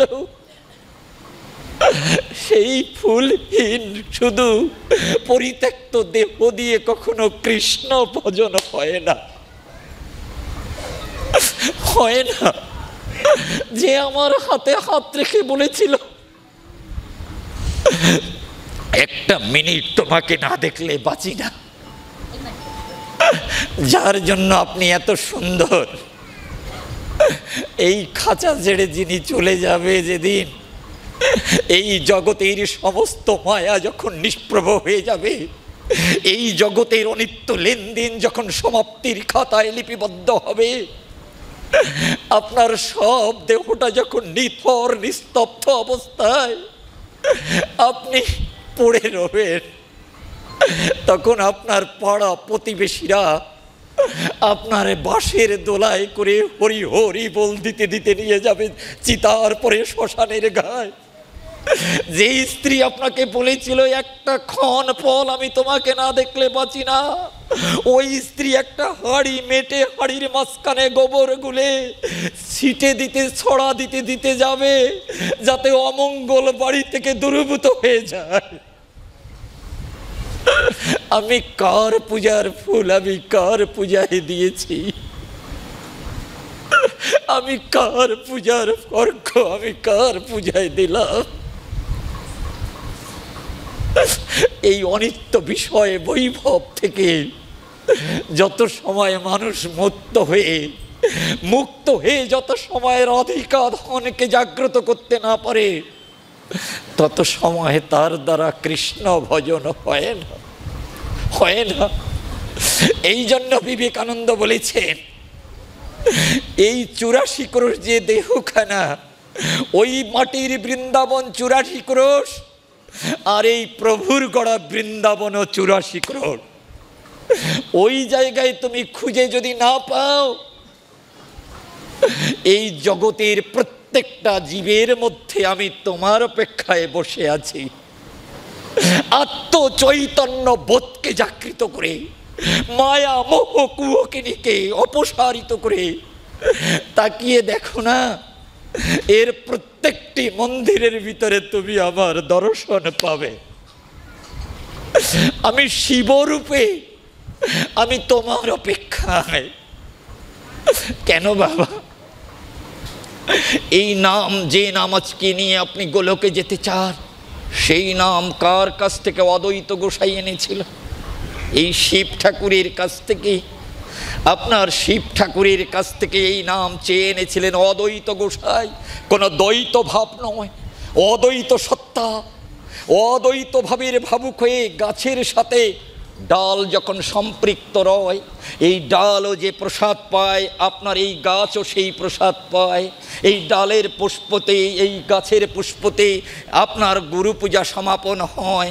এই ডাল যেমন আপনার গাছের সাথে সম্পৃক্ত থাকলে পারে অভেদ ভিন্ন সত্তায় কখনো হয় না, ভেদ হয় না, দ্বৈত হয় না, তেমনি অদ্বৈত সত্তা ডেকে এনেছিল শিব ঠাকুরের কাছ থেকে, এই মহানাম চেয়ে এনেছিল।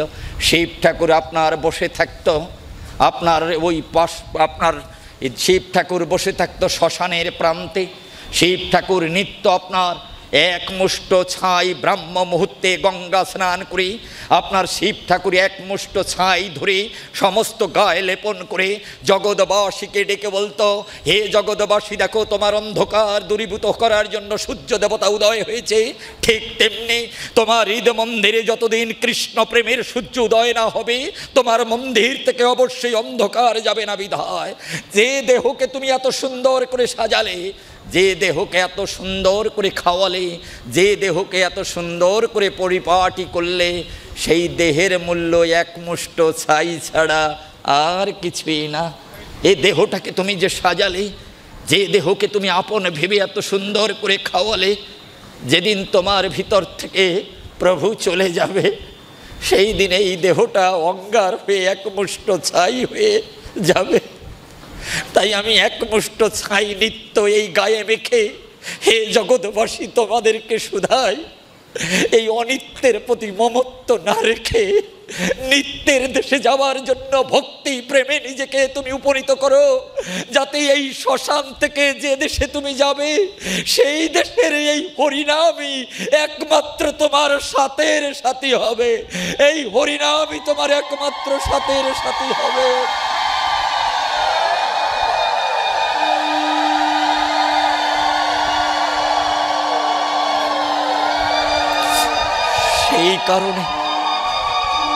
আপনার শিব ঠাকুর এই নামের মালা নিয়ে বসেছিলেন শ্মশানের গায়ে। হরে কৃষ্ণ রাম, হরে কৃষ্ণ রাম, এই ত্রিশব্দে জগৎ বিকায়। অ উ ম, সৃষ্টি স্থিতি প্রলয়, এই তিনের মধ্যেই এক সত্তা বিদ্যমান রয় ওম রূপে। ওম রূপে এই ওমের যারা ভজনা করে তারাই পরব্রহ্মের স্বাদ পায়, স্বাদ পায়। আমি আপনাদের কাছে শুধাতে চাই, যে কথাটা বলেছিলাম, এই দেহের মধ্যে যদি ভজন না হয়, দেহের বাইরে কখনো ভজন হয় না, হয় না। এই দেহকে যদি মধুর বৃন্দাবনে পরিণত করা না যায়, তাহলে মাটির বৃন্দাবনে কৃষ্ণ। বর্ষানাং ভারত শ্রেষ্ঠ, আপনার বর্ষানাং ভারত শ্রেষ্ঠ, দেশানাং উৎকলস্মিত, উৎকলস্মিত উৎকলস্য সমদেশা, দেশা স্থিত মহিতলে। অর্থাৎ পৃথিবীর মধ্যে ভারত শ্রেষ্ঠ, ভারতের মধ্যে উৎকল শ্রেষ্ঠ। উৎকল মানে কি? আপনার যেখানে আজকে জগন্নাথ দেব, সেই উড়িষ্যার পুরীধাম, এটা আপনার উৎকল নামে ছিল। অর্থাৎ পৃথিবীর মধ্যে ভারত শ্রেষ্ঠ, ভারতের মধ্যে উৎকল শ্রেষ্ঠ, উড়িষ্যা শ্রেষ্ঠ। এই কারণে আপনার বলা হয়েছে মহিতলে, ত্রিভুবনে আপনি কখনো এই দেশ খুঁজে পাবেন না। নেতাজি সুভাষচন্দ্রের একটি কথা আপনাদের কাছে উপহার দিয়ে যেতে চাই। তিনি তার মায়ের কাছে একটা চিঠি লিখেছিলেন অজ্ঞাতবাসের সময়ে। অমা, তুমি জানো না, এই ভারত ভূমি ভগবানের বড় আদরের হয়, সেই কারণে বারবার ভগবান এখানে এসে জন্মায়। এ ভারতে বলেছি, বিদেশিরা বলেছে, এই ভারতে যারা জন্ম নিয়েছে তারা জন্মগত সূত্রে কৃষ্ণ ভক্ত। কারণ যে দেশে কৃষ্ণ জন্মায়, অনন্ত জন্মের সৌভাগ্য ছাড়া সেই দেশে কেউ জন্মাতে পারে না। তাই প্রত্যেকটা জীব, আপনার হিন্দু, মুসলমান, বৌদ্ধ, খ্রিস্টান যারা জন্মেছে সবাই পবিত্র। এই ভারত ভূমিতে যারা জন্ম নিয়েছে, এই ভারতের মহামানবীর সাগর তীরে, এই ভারতের মহামানবীর সাগর তীরে ভা শব্দের আবিধানিকত্ব হল জ্ঞান, আর রত শব্দের আবিধানিকত্ব হল আসক্তি। জীবের যখন জ্ঞানের প্রতি আসক্তি হয়, তখন প্রত্যেকটি জীবই ভারত হয়ে যায়। এই কারণে অর্জুনকে 18 বার ভারত বলে সম্বোধন করেছেন কৃষ্ণ ভগবান। হে ভারত, অর্থাৎ তুমি জ্ঞানের প্রতিমূর্তি। আপনারা জানেন পৃথিবীর প্রথম বিশ্ববিদ্যালয়, পৃথিবীর প্রথম বিশ্ববিদ্যালয় ভারতে নালন্দা বিশ্ববিদ্যালয়, আপনাদের আছে জানা। জ্ঞানের ভূমি ভারত। এই পৃথিবীতে ভগবান যতবার আবির্ভূত হয়েছে, পৃথিবীর কোনো দেশে আবির্ভূত হয়নি। তাই এটা ভক্তির ভূমি ভারত। চৈতন্যদেব এসেছিলেন, আপনার ডক্টর মোহাম্মদ শহীদুল্লাহর বই পড়ে দেখেন, বাংলাদেশের সবচেয়ে জ্ঞানবান ব্যক্তিদের মধ্যে যার নাম স্বর্ণাক্ষরে লেখা, তিনি হলেন ডক্টর মোহাম্মদ শহীদুল্লাহ। তিনি বলেছেন, পৃথিবীতে একবারই প্রেম মূর্তিমান হয়েছিল, সেটা চৈতন্য রূপে। চৈতন্য রূপে কৃষ্ণ প্রেমের কুল আছে, চৈতন্য প্রেমের কুল নেই। কুল নেই, চৈতন্য প্রেমের কুল নেই, কৃষ্ণ প্রেমের কুল আছে, চৈতন্য প্রেমের কুল নেই। সেই কারণে আপনাদের কাছে বলি, এই ভারত ভূমি বড় পবিত্র ভূমি। এই ভারতে যারা জন্ম নিয়েছেন তারা জন্মগত সূত্রে আপনারা পবিত্র, পবিত্র। কারণ প্রভু এখানে বারবার এসেছেন।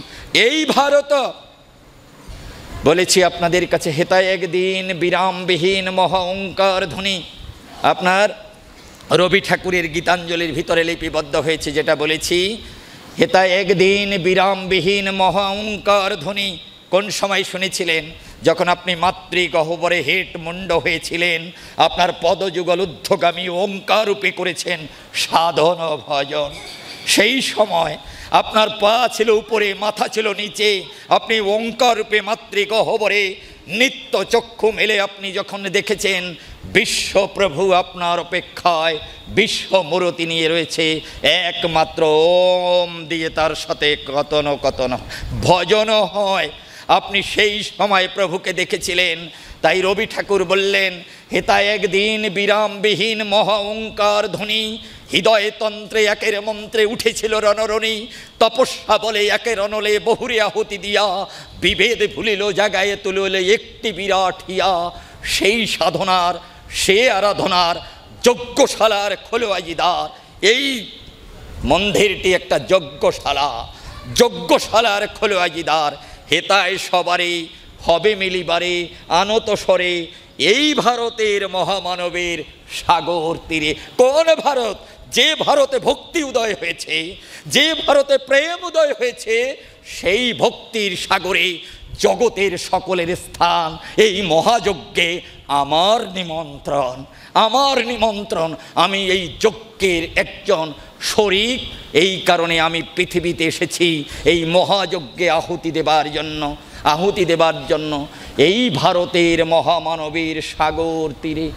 আপনাদের কাছে শোধাই, সনাতন ধর্ম নিয়ে যারা বলবেন সনাতন ধর্ম হিন্দুর ধর্ম নয়, সনাতন ধর্ম হিন্দুর ধর্ম নয়, সনাতন ধর্ম জীবের ধর্ম। এই পৃথিবীতে যত জীব আসে লীলা খেলা শেষ করে যে নিয়মে আসে, যার আদেশে আছে, আবার সেই লীলা সমাপন করে যে দেশে চলে যায় তাহাকে সনাতন বলে শুধায়। আমি ছিলাম, আমি আছি, আমি থাকব। নৈনং সিন্দন্তি শাস্ত্রাণি নৈনং দহতি পাবক ন নৈনং ক্লেদান্তব ন শোষতি মারুত। কোনো কিছুর বিনিময়ে আমাকে শেষ করা যাবে না। আমি সনাতন, আমি আদি, আমি অন্ত, আমি ছিলাম, আমি আছি, আমি থাকব। কোনো কিছুর বিনিময়ে আমাকে সনাতন থেকে দূরে নেওয়া যাবে না। এই সনাতন ধর্মের মূল মন্ত্র কি? সনাতন ধর্মের মূল মন্ত্র কি? বহুজন হিতায় বহুজন সুখায়। আমরা বহুজনের হিত কামনা করি, আমরা বহুজনের সুখ কামনা করি।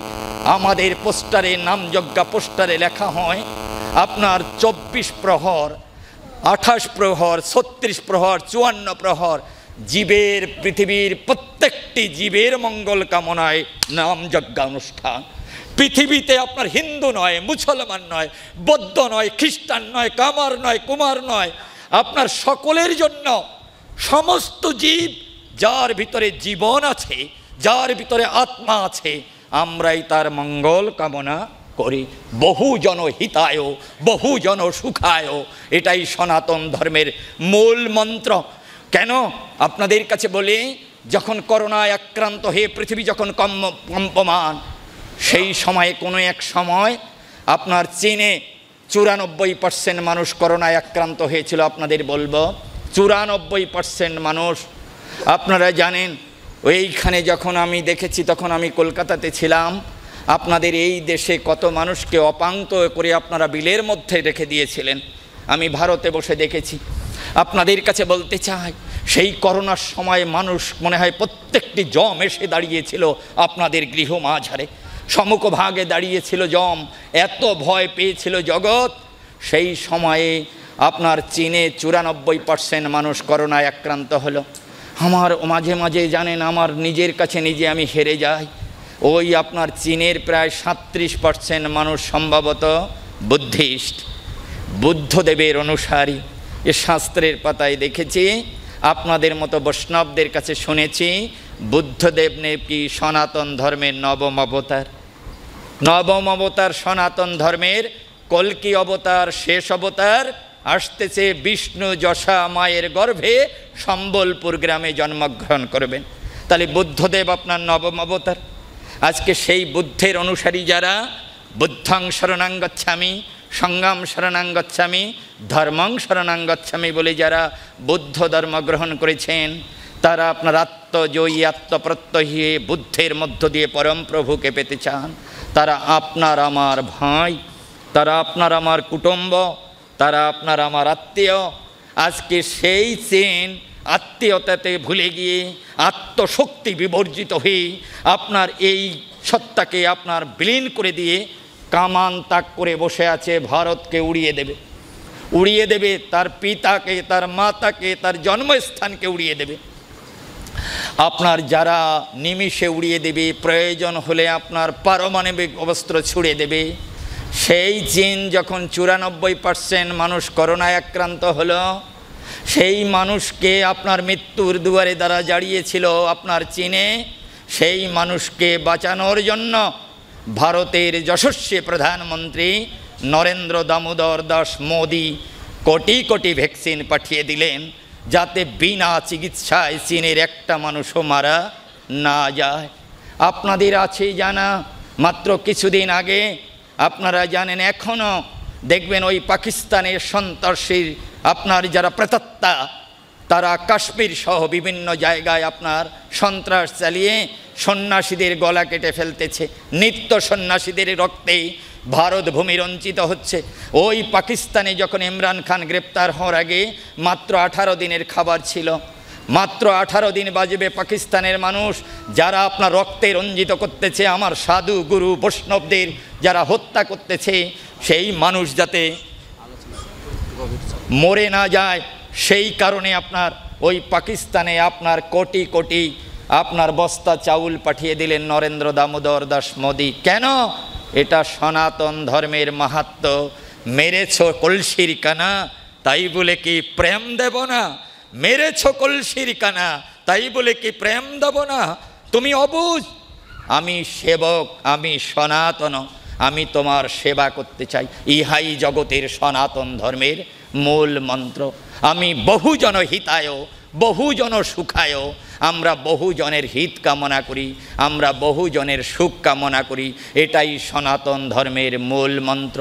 আমি আপনাদের কাছে বলবো, যে কথা বলেছিলাম, এই যে দেহসত্তা আপনার নিত্যানন্দ যেখানে যায়, সেই জায়গার যদি খবর নাহি লওয়া যায়, তাহলে প্রেম প্রতিবন্ধনে আবদ্ধ হওয়া যায় না।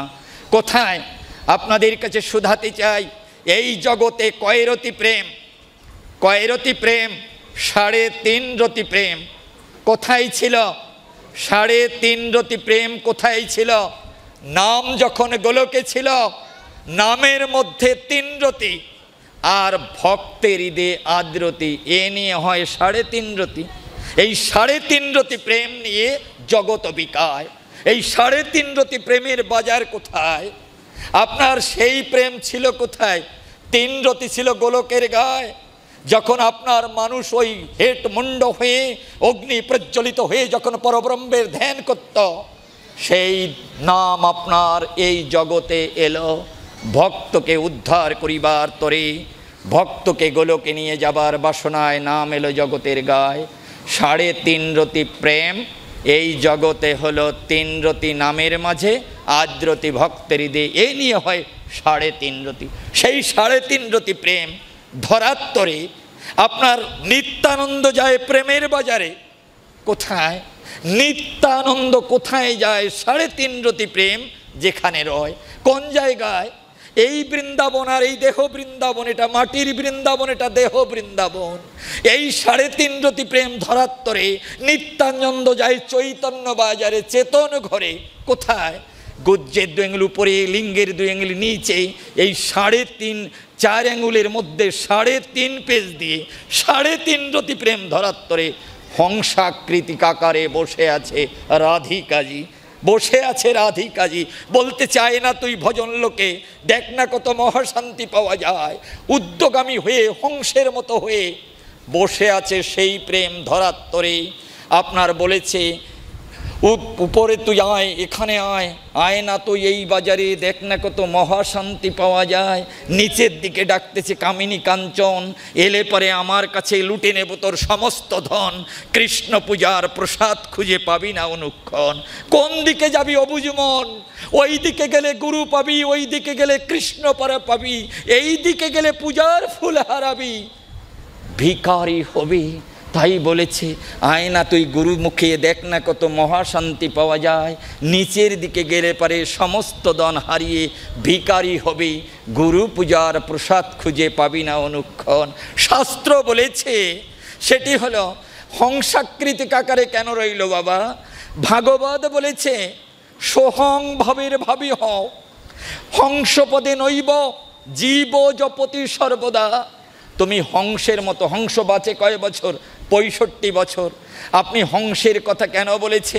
রাজহাঁস যেমন জলে চড়ে, জল যেমন তাকে স্পর্শ না করে, তেমনি গুরু কৃপা মেখে গায় থাকো সংসার বাজারে, সংসার যেন তোমাকে ধরতে না পারে। রাজহংস যেমন আপনার জলের ভিতরে দুধ দিলে পরে ওই জল আর দুধ যখন মিশে যায়, রাজহংস তার শক্তি ভক্তি প্রেম বলে ওই আপনার দুধ যেমন নিয়ে আসতে পারে, ঠিক তেমনি করে সাধন না হলে কৃষ্ণ প্রেম পাওয়া যায় না জগতের গায়। তাই বলেছে ওই 3.5 রতি প্রেম ধরাত্তরে বসে আছে রাধিকাজি। ভগবান ডাকতে চায় না তুই ভজন লোকে কত মহাশান্তি পাওয়া যায়, আর নিচের দিকে ডাকতেছে কামিনী কাঞ্চন, এলে পরে আমার কাছে লুটে নেব তোর সমস্ত ধন। এই শাস্ত্র বলেছে মণিপুরী চক্র নিচে যার আত্মা রয়, তার পক্ষে ব্রজভাব বোঝা বড় দায়। মণিপুরী চক্র নাভিমূলের উপরে যত সময় এ ধন না আসে, তত সময় সাধন ভজন হয় না। এটা কামের দেশ, এটা প্রেমের দেশ, এটা কুরুক্ষেত্র, এটা মধুর বৃন্দাবন। কোন দিকে যাবি বল না বুঝমন, বল না। এই কুরুক্ষেত্রে নিত্য সৎ আর অসতের সাথে যুদ্ধ হয়। আপনি একবারও দেখবেন না গীতার ভিতরে কি বলেছে। আপনার ধৃতরাষ্ট্র বলেছে আমার পুত্রগণ আর পাণ্ডু পুত্রগণ একই পিতার ঔরজাত সন্তান, একবারও ভাই বলে নাই, বন্ধু বলে নাই, বলেছে আমার পুত্রগণ আর পাণ্ডু পুত্রগণ। মানেটা কি? আমি অসৎ, ওরা সৎ, আমি কৃষ্ণ প্রেম বর্জিত, আর ওদের রথের সারথি হয় কৃষ্ণ ভগবান। তাই আমার পুত্রদের সাথে অসতের সাথে সতের যে যুদ্ধ হয় নিত্য, সেই যুদ্ধে কার জয় পরাজয় হয় আমাকে সবিস্তারে বর্ণনা করে বুঝাও। ব্যাসদেব আপনার এই ধৃতরাষ্ট্রকে দিব্য জ্ঞান দেবার জন্য গিয়েছিলেন। ব্যাসদেব বলেছিলেন না, ওই কুরুক্ষেত্রের যুদ্ধের ময়দানে আমার পুত্রগণ প্রাণ হারাবে, আমার ভ্রাতুষ্পুত্রগণ প্রাণ হবে, শোক রক্তের হোলিতে রঞ্জিত হবে, আমি এটা দেখতে পাবো না। তাই আপনার গবলগণের পুত্র আপনার সঞ্জয়কে দিব্যচক্ষু দান করেছিলেন, গবলগণের পুত্র সঞ্জয়কে দিব্যচক্ষু দান করেছিলেন। আর সঞ্জয় সেই দৃশ্য দেখে আপনার তাহা বলেছিলেন আপনার ধৃতরাষ্ট্রের কাছে, আপনাদের কাছে শুধাতে চাই আজকে। সেই কারণে এর ভিতরে 5 পাণ্ডব আছে আর 100 কৌরব আছে। নিত্য সতের সাথে অসতের যুদ্ধ হয়। শাস্ত্র বলেছে, আপনার শাস্ত্র বলেছে যাবি যদি চৈতন্য বাজারে, তাহলে বিবেককে সাথী করে। বিবেক কেন বাবা? আপনার বিবেক কাকে বলে? আপনার এই ভিতরে বিবেক বসে আছে। সঞ্জয় শব্দের আবিধানিকত্ব হলো বিবেক। এই বিবেকের দিব্য চক্ষু আছে। আপনি কোনো কাজ করতে গেলে বিবেকের কাছে প্রশ্ন করেন। 1 টাকা কাউকে ফাঁকি দিয়েছেন, আপনার বিবেক আপনাকে দংশন করেছে। রাতের অন্ধকারে কোনো পরদারে গমন করতেছে, 1000 বার আপনার বিবেক বলেছে যাস না যাস না যাস না। আপনি বিবেককে যদি ডিনাই করে যান, তাহলে নিশ্চয়ই আপনার সতের কাছে হারাতে হবে প্রাণ। অসত্যের বিনাশ অনিবার্য। এই জন্য বলেছে বিবেককে সাথী করে যা তো চৈতন্য বাজারে পাবি কৃষ্ণ জনার্দন।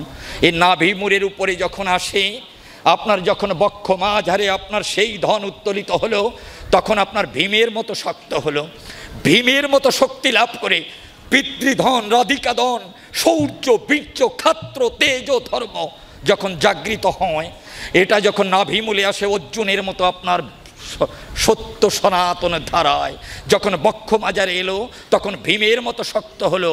যখন কণ্ঠে চক্রে এলো, এখানে বসে আছে স্বয়ং যুধিষ্ঠির মহাশয়।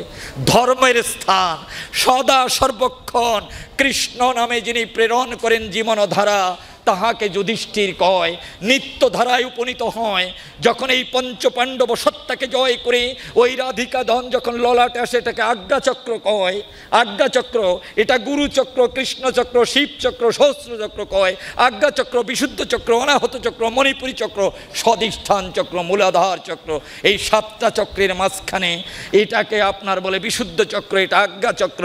যখন বিশুদ্ধ চক্রের ভিতরে আপনার সাধুগুরু বৈষ্ণবজন সমস্ত মায়া অপহরণ করে সচ্চিদানন্দ প্রেম নিয়ে যখন আজ্ঞাচক্রে গেল, তখন আপনার এই আত্মসত্তা বাইরে চলে যায়।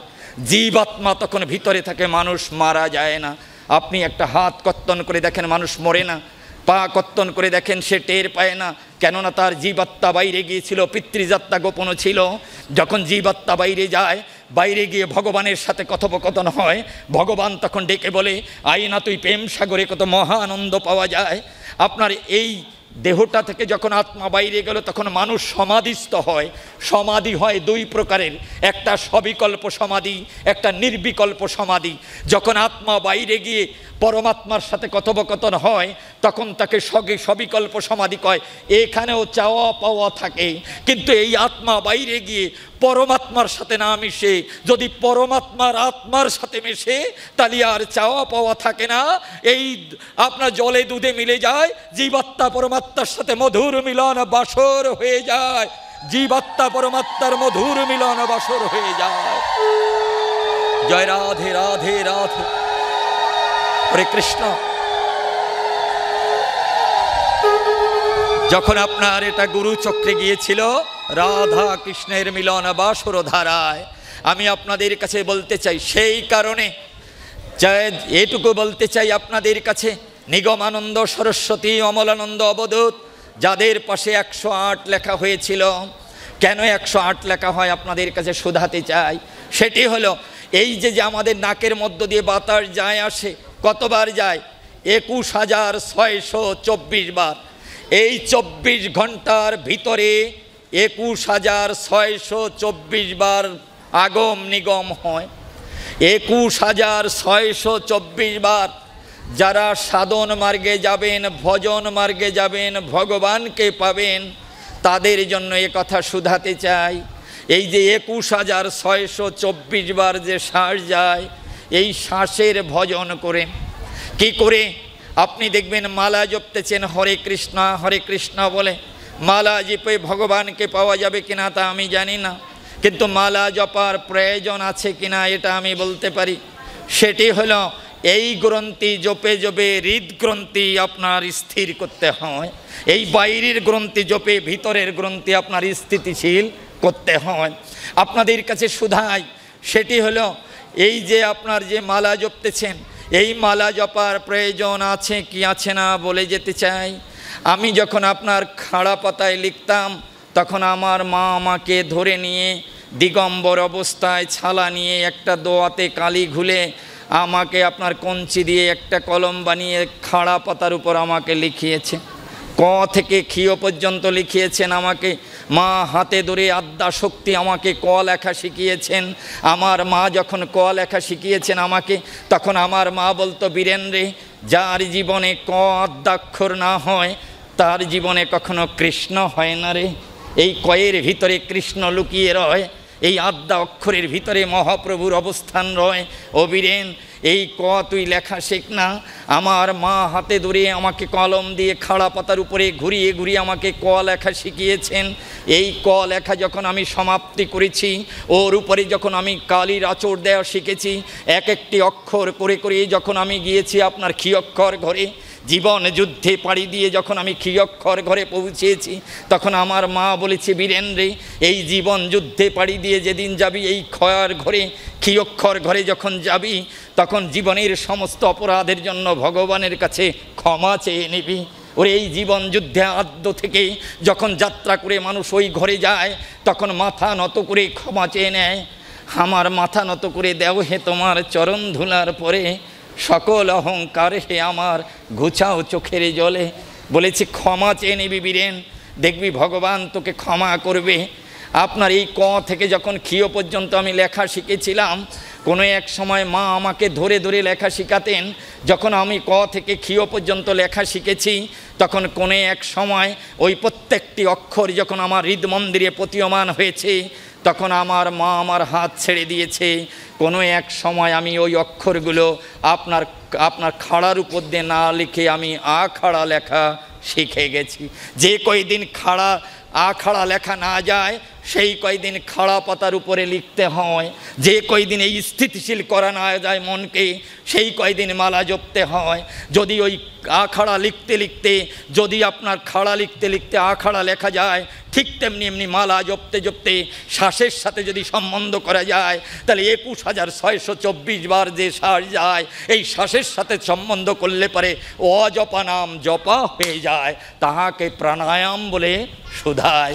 এই যাবি যদি চৈতন্য বাজারে তাহলে নিত্যানন্দকে সাথী করে এই শ্বাসের সাথে যদি অজপা নাম জপা যায়, রেচক পুরক কুম্ভককে কন্ট্রোল করে প্রাণবায়ুর সাথে অপানবায়ু সংযোগ করে ইড়া পিঙ্গলা সুষন্নার দেশে যদি ভজন করা যায়, এই ৭২ নাড়ির ভিতরে ৩ নাড়িকে সাথী করে যদি ভজন মার্গে যাওয়া যায়, ওই মার্গে গেলে পরে হৃদ মন্দিরে রাধা কৃষ্ণের যুগল মিলন হয়, যুগল মিলন হয়। এই কারণে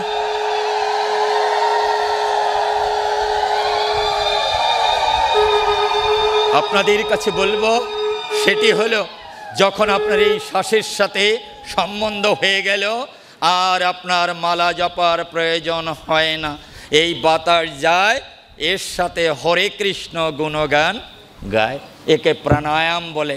এই জন্য আপনার এই বাতাসের সাথে সম্বন্ধ করে একবার আপনাদের কাছে শুধাই, ১৬ নাম ৩২ অক্ষর, একটা শ্বাস নিয়েছেন, আর একটা শ্বাস নেবার আগে একটা শ্বাসের ভিতরে যদি ১৬ নাম ৩২ অক্ষর ৩২ বার জপা যায় তাকে বলে উত্তম।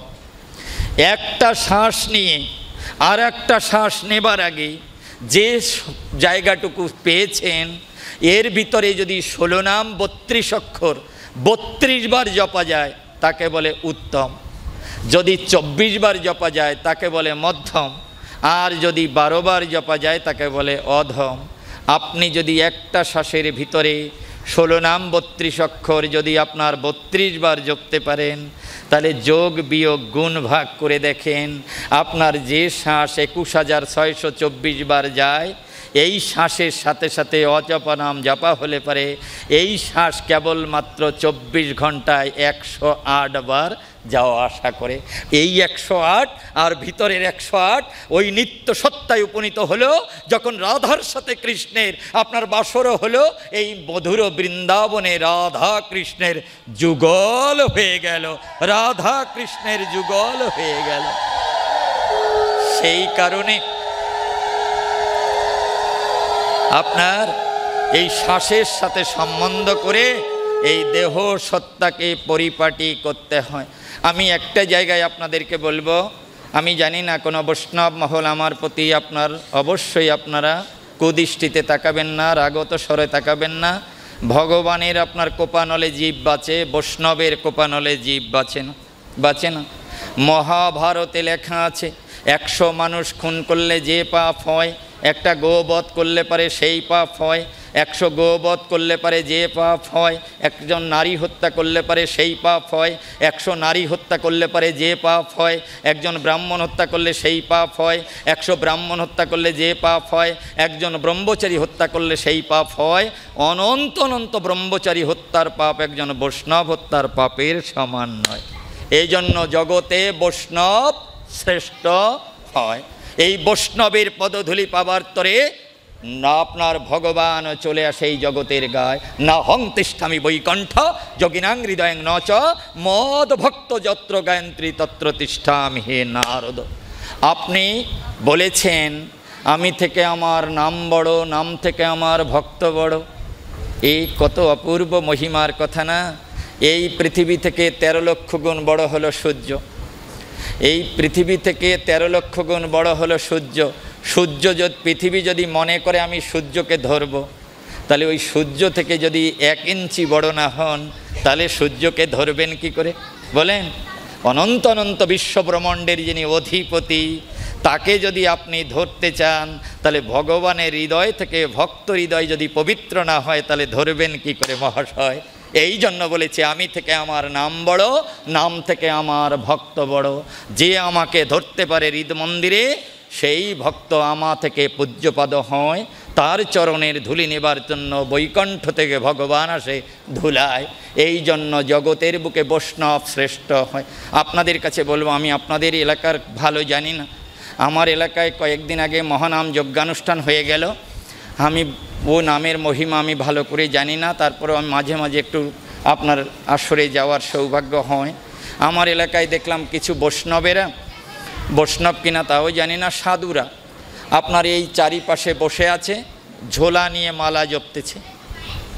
এখানে নাম হচ্ছে ওই আপনার সঞ্জয় দাদা এদের মতো কীর্তনীয়রা কীর্তন করতেছে, আর চারপাশে বসে ওনারা মালাও জপতেছে, আবার কীর্তনও শুনতেছে।